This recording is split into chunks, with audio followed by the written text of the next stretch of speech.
Being a child in crisis can be quite difficult, quite traumatic on so many different levels. When I was born, I wasn't diagnosed with sickle cell straight away. So my mum always says I cried for 8 weeks straight and she never knew why. So if you've ever had a child, if there's been a child born in your family, you can imagine how small a newborn baby is up until about 8 weeks. And going through this crisis pain, which I would describe as having people inside any bone of your body, you choose any bone. Imagine little people inside of the bone at the very center of your bone, and they're all armed with knives and daggers, and they're trying to get out of the bone,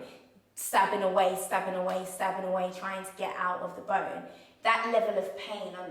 on a newborn baby, you can imagine how small the baby is, the level of pain that baby must be going through, you know? So that's what my experience as a child was, as a newborn baby, and you can't articulate that to anyone. You can't say, oh, I'm in pain. There's nothing and again, I wasn't diagnosed, so my mum probably thought, oh, this baby doesn't stop crying, but having to deal with that, and then for her learning that I have sickle cell and having to learn how to manage me as a child. I was very, very ill up until age 6, constantly in hospital,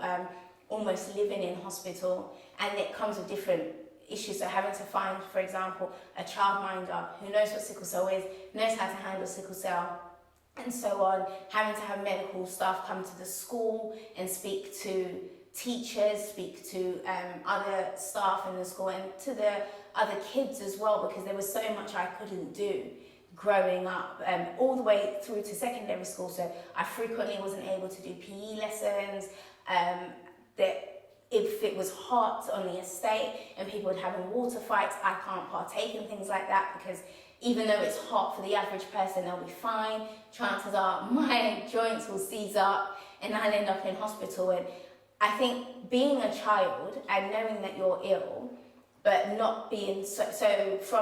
I was very ill up until age 6, but from 6 to 16, I wasn't admitted into hospital. I had crisis pain here and there, but it was mostly manageable at home. So being a child who's being told that you're sick and there's no, in a sense, physical evidence of it, but not being allowed to participate in so many activities,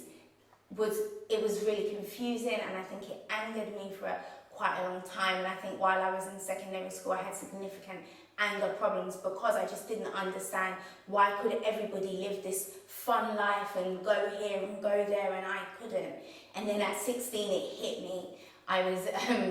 supposed to go to a party at a friend's house, and for whatever reason my mum said no at the last minute, and thank goodness that she did say no, because later that evening I had a full body crisis and I was taken into hospital, and I was diagnosed with pneumonia and salmonella food poisoning on top of the sickle cell crisis. So imagine being 16, dealing with this pain that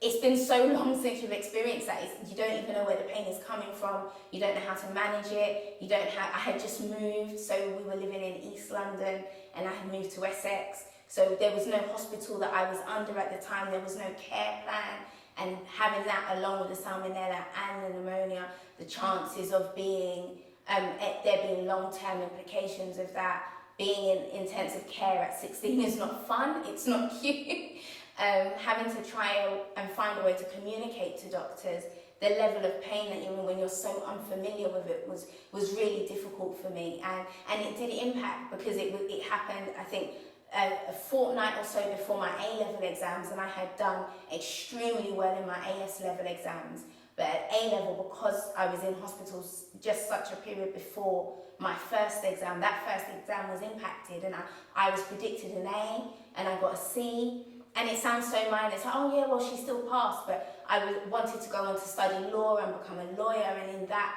industry, it's so competitive that I needed the A's and the B's to be able to be considered for training contracts and so on going forward, and I never got those grades, and I had to, in a sense, restructure my career plan, restructure my life, because being a child with sickle cell disease impacted me in such a way.